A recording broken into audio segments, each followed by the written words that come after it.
कि वो रौद्र वाला रूप हर जगह मैं नहीं लड़ती हूँ। मैं आज मुझे मेरा मन कर रहा है कि मैं मेरे मन की बात बताऊँ, हमारे रिश्ते की सच्चाई बताऊँ। तो मैं एक लाइन में ये चीज़ बोलना चाहती लाती किसी पे, मेरा वो नेचर नहीं मैं किसी के बच्चे को बोलूँ। वही तो शायद क्योंकि उसका गुस्सा है उसके लिए उतना इम्पोर्टेंट। प्यार मेरे और मिक्की में लड़ाई हुई 2 बार। आखिर मिक्की मनीषा के लिए इतना केयरिंग, इतना लवी डबी, इतना सपोर्टिव क्यों है? क्या मनीषा वो डिजर्व करती है? So, hi guys, good morning and welcome back to my YouTube channel. So back with another vlog. अगर आप मेरे चैनल पे नए हैं तो प्लीज़ चैनल को सब्सक्राइब एंड वीडियो को लाइक शेयर करना। एंड 2 दिन का फुल रेस्ट लिया मैंने, 13 और 14। मतलब इतनी थक गई मैं कन्या पूजन के बाद से। मैंने बोला था ना 2 व्लॉग शूट करूँगी, एक मैंने नहीं करा। मैं इस सिचुएशन में ही नहीं थी कि मैं व्लॉग शूट करूँ। मैं गई थी शाम को, मुझे जहाँ जाना था, बट मैंने व्लॉग नहीं शूट करा। मेरा बोलने का मन नहीं कर रहा, मेरी बॉडी बहुत तेज पेन हो रहा था। कन्या पूजन किया, खाया, लास्ट व्लॉग आपने देखा होगा, खाना वाना खा के उसके बाद मैं सोई आधे घंटे के लिए, फिर मैं जगी, फिर मैं पैकिंग कर रही हूँ। वो मतलब जो गिफ्ट वगैरह देना था वो सब मुझे पैक करवाना था। मैं शूट कर सकती थी, ऐसा नहीं मैं शूट नहीं कर सकती थी, बट मेरा बोलने का भी मन, मतलब कुछ मन ही नहीं कर रहा था। मतलब ये सही नहीं लग रहा था। मैं इतनी ज़्यादा एग्जॉस्ट हो गई थी, इतनी ज़्यादा टायर्ड फील कर रही थी। फिर मिक्की ने बोला अब 2 दिन का रेस्ट ले लो। जो 10 दिन गया है ना नवरात्रा का, एकदम हेक्टिक शेड्यूल, बिना रेस्ट वाला एकदम, ना दोपहर में सोना, रात में अच्छे से नींद पूरी नहीं होना। मैंने लिया 13-14 रेस्ट, आज है 15 और आज मैं व्लॉग स्टार्ट कर रही हूँ। सो जो भी थैंक यू सो मच मेरे नवरात्रि व्लॉग्स को जिन्होंने खूब सारा प्यार दिया, और आगे आने वाले व्लॉग्स को भी वैसे ही प्यार देना। अब मैं दोपहर के बज गए 1। पूरे नवरात्रे मैंने वर्कआउट नहीं किया है क्योंकि टाइम से व्लॉग डालना था और आरती पूजा ये सब में टाइम चला जाता था। तो जा रही हूँ, थोड़ा देर में करूँगी अभी वर्कआउट। आज स्काई को लेके एक भी दिन घुमाने नहीं ले गई मेले में। जो मेला यहाँ पे लगा हुआ है, जहाँ पे पंडाल था, मंदिर था माता रानी का, वहाँ मेला लगा हुआ है। ऐसे स्काई रेगुलर जा रही है अपने दादू के साथ, कल भी वो गई थी, बट हम लेके उसको नहीं गए। तो मुझे, मेरा कल प्लान बना था, बट मुझे इतनी, मतलब इतना ज़्यादा रेडी हो चुकी हूँ, मेरा रेडी होने का मन नहीं कर रहा था, कुछ चेंज करने का मन नहीं कर रहा था। रूम में आई फिर भी मैंने चेंज नहीं करा। मैं बोली अब कल चलूँगी, रहने दो। सो आज स्काई को लेके देखते हैं, कहीं जाते हैं घुमाने के लिए उसको। अभी मैं जा रही हूँ वर्कआउट करने, वर्कआउट करूँगी फिर नहाऊँगी। व्लॉग में बने रहो, स्टे ट्यून्ड। सो हाय गाइस, आज है शरद पूर्णिमा 16 अक्टूबर एंड कल था 15 अक्टूबर जो आपने अभी क्लिप देखा। और पूरा दिन मैंने क्यों नहीं शूट करा? क्योंकि मेरे मिक्की से मेरी 2-2 बार लड़ाई हो गई कल। सब लोग सोचते हैं ना कि मिक्की बहुत अच्छे हैं, बहुत केयरिंग हैं, उसके पीछे की चीज़ों को शायद कोई देखना नहीं चाहता है। लेकिन आज मैं आपको दिखाऊँ, क्योंकि आज मैं फ्रस्ट्रेट हो गई हूँ एक्चुअली। आज मुझे मेरा मन कर रहा है कि मैं मेरे मन की बात बताऊँ, हमारे रिश्ते की सच्चाई बताऊँ, क्योंकि चीज़ें वन साइडेड कभी नहीं होती हैं। तो लोग को क्योंकि मैं वो दिखाती भी हूँ, मैं ये नहीं बोलती वो नहीं दिखाती हूँ, बट उसकी एक और, हर सिक्के का 2 पहलू होता है। तो दोनों पहलू को लोग नहीं देखते, हमेशा एक ही पहलू को देखते हैं। कभी कोई ये नहीं सोचता कि आखिर मिक्की मनीषा के लिए इतना केयरिंग, इतना लवी डबी, इतना सपोर्टिव क्यों है? क्या मनीषा वो डिज़र्व करती है? क्योंकि अब के टाइम में ऐसा नहीं है कि आप, अगर बंदा 100% रिलेशनशिप में डाल रहा है, अगर लड़की नहीं एफर्ट्स डाल रही है तो वो बंदा प्यार करता रहेगा, या लड़की वाइफ अच्छी नहीं है, गर्लफ्रेंड अच्छी नहीं है, तो वो लड़का रिलेशनशिप कंटिन्यू करेगा। अब का टाइम वो नहीं रह गया कि आप चीज़ें एक साइड से हो। कल मेरे और मिक्की में लड़ाई हुई 2 बार, ठीक है। एक बार दोपहर में हुई। क्यों हुई दोपहर में? दाल को लेके लड़ाई हो गई। मैंने मिक्की से बोला था दाल ना अगर पतला हो जाए तो उसको मिलाया मत करो, मैं स्काई के लिए नीचे से गाढ़ा दाल निकालूंगी, और उन्होंने मिला दिया। अब मैं इसको बहुत अच्छे से बोली हूँ कि आप अभी भी दाल क्यों मिला दिया आपने, मैं स्काई के लिए निकालती ना। तो उन्होंने बोला कि ऐसे बोलते हैं, क्या हो गया? अभी देखना, उनका ट्रिक है ये मेरे ऊपर आजमा, मतलब मेरे साथ वो करते हैं। अगर गलती उनकी रहे, मेरी तो खैर छोड़ ही दो, अगर गलती उनकी भी रहे तो वो पहले ही लाउड हो जाते हैं कि मैं शांत हो जाऊँ, मैं चुप हो जाऊँ। वो पहले ही चिल्ला उठेंगी, मैं ना चिल्लाऊँ। तो ये उनका ये ट्रिक होता है। क्या हुआ मिला दिया तो? गरम कर दूंगा ना, फिर से गाढ़ा हो जाएगा ना, क्या हो गया? आप रिएक्ट, अभी देखो मेरा, आप कितना प्यार से मैंने बोला, मैं बोल चिल्ला क्यों रहे हो? प्यार से ही तो बोल रही हूँ। नहीं आपका हमेशा का है, अब ले, अब बताओ इसमें मैंने क्या गलत बोला उनसे। अब देखो, अब पहले था कि मैं कंटिन्यू थोड़ा सा 2-3 घंटे झगड़े कर लेती थी, अब मैं नहीं करना चाहती हूँ। अब एक तो मेरा मन नहीं लगता फर्स्ट, और दूसरा स्काई की वजह से नहीं करना चाहते। अब हम दोनों मुंह फुला के बैठेंगे तो उस बच्चे को खिलाएगा कौन? हम दोनों मिलके उसको खिलाते हैं। उसके बाद इस बात पे उन्होंने मेरे से आ, आप मेरे पे हमेशा ऐसे बोलती, अब कुछ बोला भी नहीं है मैंने, और वो लाउड हो गए मेरे ऊपर, बहुत तेज तेज चिल्ला रहे मेरे ऊपर। अब बताओ, अगर वो झगड़ा मैं अगर उनको जाके सॉरी नहीं बोलती, अब मैं गई, मैं नहीं नॉर्मल, मैं ही खुद नॉर्मल हुई। वो मैं आपको हमेशा बोलती हूँ, कभी बंदा नॉर्मल नहीं होता, उसका ईगो बहुत इंपॉर्टेंट है। मुझे कभी कभी ऐसा भी लगता है, अगर झगड़ा हुआ हमारे बीच ना, एंड अगर मैं काम नहीं हुई तो शायद, क्योंकि उसका गुस्सा है उसके लिए उतना इम्पोर्टेंट, प्यार अपनी जगह, सब कुछ अपनी जगह है, लेकिन उसका ईगो बहुत बड़ा है। ये चीज़ वो भी जानते हैं और मुझे बोलते भी हैं कि मेरा ये चीज़ प्रॉब्लम है, मैं क्या करूं। मैं गई उस टाइम भी कि चलो ठीक है, नेक्स्ट कल से ऐसा मत करना। लेकिन अब ऐसा नहीं है, मैंने भी बोला, अगर वो लाउड हो रहे थे तो ऐसा नहीं मैं ऐसे चुपचाप सुन रही थी, मैंने भी बोला। मैं बताना ये चाहती हूँ कि सॉरी मैं बोली जाके फिर उनसे कि अच्छा ठीक है चलो कोई बात नहीं। उसके बाद चलो वो सॉर्टेड हुआ, फिर मैंने उनको रिक्वेस्ट करा चलो खाना खा लेते हैं, चलो खाना खा लेते हैं। फिर हम लोग खाना खाने गए, फिर हुई शाम। ठीक है, तो शाम को मैं कुछ ड्रेस देख रही थी, तो मैंने बोला छठ के लिए कुछ मंगा लेती हूँ। तो वो शायद फ़ोन वोन चला रहे थे, तो मैं बोली आप नहीं सुन रहे हैं? फिर ऐसे कहते हैं आप भी तो फ़ोन चलाते चलाते हुए मेरे से बात करती। मैं बोली सुन सुन लो भाई, तो रिएक्ट क्यों कर रहे हो, पता नहीं क्या हो गया था फिर इस बात पे। मैं बोली हद है। फिर मैं गई सॉरी बोलने, मैं बोली मेरे लिए नहीं चलोगे? कह रहे आज नहीं चलूंगा अब मैं। अब सोच सकती हूँ वो ऐसे करते हैं मेरे, मतलब ऐसे करते हैं अगर वो गुस्से में रहते हैं तो मुझे पहचानते ही नहीं है। और मैं जाके सॉरी बोलती, पता है क्यों?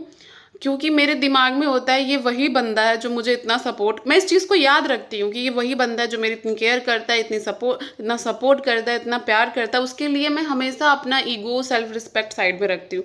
ऐसा ही कभी होता होगा जो मेरा सेल्फ रिस्पेक्ट मुझे बोलता है नहीं जाओ, नहीं तो 100 टाइम्स मैं जाती हूँ, और ये चीज़ उनको अच्छे से पता है।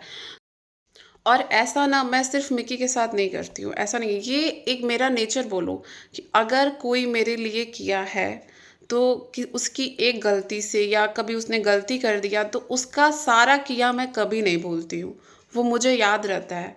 इवन मेरी जो हाउस हेल्प है उससे भी गलती होती है तो मैं अब उस पर चिल्लाती नहीं हूँ बहुत जल्दी, पहले उससे प्यार से बोलूँगी, क्योंकि मुझे याद है कि ये वही है जो मेरे बच्चे का ध्यान रखती है, मेरे घर का ख्याल रखती है, तो उसका वो चीज़ मैं याद रखती हूँ। ऐसा नहीं है मैं उस चीज़ को भूल जाती हूँ। हाँ, अगर मैंने उसे कुछ बोला है या कभी कुछ निकल गया मतलब थोड़ा सा आवाज़ लाउड तो नहीं होती, आवाज़ हल्का सा टाइट होता है, क्योंकि मैं किसी के बच्चे पे नहीं चिल्लाती, किसी पे, मेरा वो नेचर नहीं मैं किसी के बच्चे को बोलूँ। अगर उसको लगा है कि भाभी थोड़ा सा आवाज़ मेरा टाइट हो गया किसी चीज़ को समझाने में या बोलने में, आधे घंटे बाद मैं उसको प्यार करने जाऊँगी, ताकि उसको फील ना हो कि मैं बस उस पर चिल्ला दी। तो ये मेरा एक नेचर है ऐसा कि मैं किसी का किया नहीं भूलती हूँ। अगर कोई किसी ने मेरे लिए किया और उससे गलती हो गई तो मैं उस चीज़ को भूल जाऊँ और मैं उसी चीज़ को याद रखूँ कि उसने मेरे साथ ऐसा क्यों किया, वो बहुत गंदा इंसान है। तो एक रिलेशनशिप में ना, अगर चीज़ें एक साइड से हो तो कोई ऐसा नहीं है आपके टाइम में कि वो 100% डाल रहा है और आप 10% डाल रहे हो तो बंदा आपसे उतना ही प्यार करेगा, नहीं। वो ये चीज़ जानते हैं कि मनी मैं कैसी हूँ, और वो चीज़ वो बोलते भी हैं। और 4 साल में मैं तो समझ ही गई हूँ कि वो कैसे हैं, उनके लिए क्या इम्पोर्टेंट है। वो गुस्साते नहीं है, मैं ये नहीं बोलूँगी वो हमेशा गुस्सा, वो कभी कभी गुस्सा होते हैं, आई नो, मेरा ही रोज का पैक बैक बगे तो करते हैं। लेकिन जो वो कभी कभी गुस्सा होते हैं ना, तो वो फिर मुझे नहीं पहचानते, उस टाइम मैं जाती हूँ उनके पास। और रही मेरे लिए इतना केयरिंग सपोर्टिव होने की बात, तो मैं एक लाइन में बस इसको समझाना चाहती हूँ, किसी भी रिलेशनशिप के बारे में, हमारे बारे में जो वो मुझे कहते हैं, मिक्की बोलते हैं, माना कि मैंने आपके फेस को, आपकी पर्सनालिटी को, हर चीज़ देख के आपसे प्यार किया, ठीक है। आज तक वो प्यार कंटिन्यू इसीलिए क्योंकि आपके अंदर वो संस्कार है, वो आपका बिहेवियर है कि मैं आपसे आपसे इतना प्यार कर पाता हूँ, आपकी इतनी केयर कर पाता हूँ। क्योंकि प्यार शादी के बाद ना शकल से बस हो गया। अब मैं बोली अच्छी नहीं दिखती हूँ, कहती नहीं अच्छी, प्यार है, लेकिन जो आपके अंदर संस्कार है, जो आप चीज़ों को जैसे मैनेज करती हैं, आपका जो नेचर है, उससे मैं अब ज़्यादा अट्रैक्ट होता हूँ। मैं बोली अच्छा चलो, कम से कम कुछ तो तारीफ़ करें मेरी। तो मैं एक लाइन में ये चीज़ बोलना चाहती हूँ, किसी भी रिलेशन, या मैं मिक्की से इतना मैं अपना सेल्फ रिस्पेक्ट ही साइड में रखती हूँ, बिकॉज उनका नेचर देख के, उनके संस्कार को देख के, कि इसी चीज़ से शायद मैं भी अट्रैक्ट होती हूँ और सेम चीज़ से वो मेरे अट्रैक्ट होते हैं। तो माना शादी आप शक्ल देख के करो, बट रिलेशनशिप उसको मतलब शादी तक तब लाना जब उस लड़के का नेचर अच्छा हो और बिहेवियर अच्छा हो। बाद में वही काम आता है और कुछ नहीं काम आता। शायद इसलिए मैं मेरा ये चीज़ साइड में रखती हूँ। तो बस ये रीज़न है, ये लवी डवी केयरिंग सपोर्टिव का, कि बहुत माथा पटकना पड़ता है समय पे और जगह पे चुप होना पड़ता है, ताकि अगले, और चुप मैं इसलिए भी होती ताकि उनको रियलाइज़ हो कि मेरी गलती है। हर जगह मैं नहीं लड़ती हूँ, मैं बोलती वहाँ पे हूँ जहाँ पे मुझे लगता है कि हाँ यहाँ पे मुझे लाउड होके बोलना चाहिए, नहीं तो मैं नहीं बोलती हूँ। तो ये रहे मेरे पति देव। मुझे तो कभी कभी सच बताऊँ क्या लगता है कि अगर कभी इन फ्यूचर हमारे बीच कुछ होता है, थू थू ऐसा हो ना, मेरे पेरेंट्स मेरा साथ ही नहीं देंगे, क्योंकि मैंने वो इमेज ही बना के रखा है कि बहुत अच्छे हैं और दिखते भी बहुत अच्छे नेचर के हैं, सबसे हम्बली मिलते हैं। लेकिन वो तो मैं देखती हूँ ना कि वो रौद्र वाला रूप, मतलब इतना तेज वो चिल्लाए कि स्काई रोने लगे। वो बहुत गंदा रो स्काई डर से, क्योंकि वो चिल्लाते नहीं हैं। सो हर रिश्ते की ये सच्चाई होती है, बट उसमें जो एक उस रिश्ते को बस बांध के एक ही चीज़ रखता है, एक दूसरे का नेचर, एक दूसरे का संस्कार। बस आप लास्ट में उसी से प्यार करते हो, बाकी शक्ल भी मैटर करती है, बट इम्पॉर्टेंट ये होता है। सो अब मैं ये व्लॉग कंटिन्यू करूँगी। सो कैसा लगा सुन के अभी? हाँ क्या हो रहा है, पहले ये भी दिखा दे। नहीं, अभी जो क्लिप सुने हो, मैं व्लॉग डालने वाली हूँ तो मैं सोची शूट कर लूँ। अभी जो मैंने आपने एक लंबा चौड़ा क्लिप सुना, वो मैंने दोपहर को शूट करा, और अभी मैंने मेरे मिक्की को सुनाया वो क्लिप, और सुन के वो हंस रहे थे, क्योंकि उस क्लिप में ना सच में मेरे दिल की बात थी, जो मैंने एकदम वीडियो, मतलब व्लॉग जब वीडियो क्लिप शूट कर रही थी, तो ऐसा नहीं था कि एकदम इतना मैं दिल की बात कैमरे पे बोल पाऊंगी, लेकिन अब बोलते बोलते ऐसे मैं मूड में आ गई बिल्कुल, और ये चीज़ वो रिलेट कर पा रहे हैं कि मैं एकदम सही बोल रही हूँ, और हंस भी रहे हैं। ने वो मंशुआ ईगो दाल के लिए तो शादी के बाद किसके लिए झगड़ा होता है? दाल के लिए तो झगड़ा होता है, ग्रोसरी के लिए झगड़ा होता है, बच्चे के लिए झगड़ा होता है, और किसके लिए झगड़ा होता है शादी के बाद? देख लो, इसीलिए मैं चाहती हूँ, अभी मेरा ठेकुआ खत्म हो गया था तो वो बन रहा है, बस, और कोई रीजन नहीं है।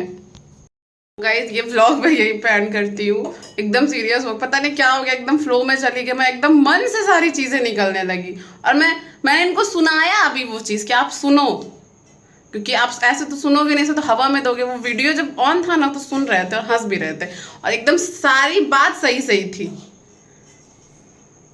व्लॉग अच्छा लगा हो और कुछ नॉलेज मिला हो रिलेशनशिप के बारे में। हर रिलेशनशिप डिफरेंट होता है, आई नो, बट अगर आप मेरे रिलेशनशिप से रिलेट कर पा रहे हो तो इस बात का ध्यान रखना, या कोई भी रिलेशनशिप हो, आपके इन लॉस के साथ हो, आपके भाई के साथ हो, तो गुस्से में इंसान को उसका कोई भी गुस्से में इंसान को उसकी जो वो चीज़ें वो नहीं भूलनी चाहिए जो उसने आज से पहले करी हैं। Don't forget like subscribe and share. मिलते हैं नेक्स्ट व्लॉग में। वो नेक्स्ट व्लॉग अभी स्टार्ट होगी, क्योंकि बन रहा है मेरा वो ठेकुआ। मैं डाइट पे रहती हूँ तो रात में थोड़ा सा लेके सोती हूँ, आदत हो गई है रात में मीठा, बहुत पुरानी आदत है। सो अभी मैं वो बात नहीं करूँगी, वो नेक्स्ट ब्लॉग स्टार्ट करूँगी। Don't forget like subscribe and share. Blog अच्छा लगा तो एक लाइक बटन दबा देना। और इस इंसान की असलियत आप लोगों के सामने मैं ले आई। अब कोई मत बोलना पति बहुत अच्छा है, पत्नी भी अच्छी होती है, तब पति अच्छा होता है। बोल दो।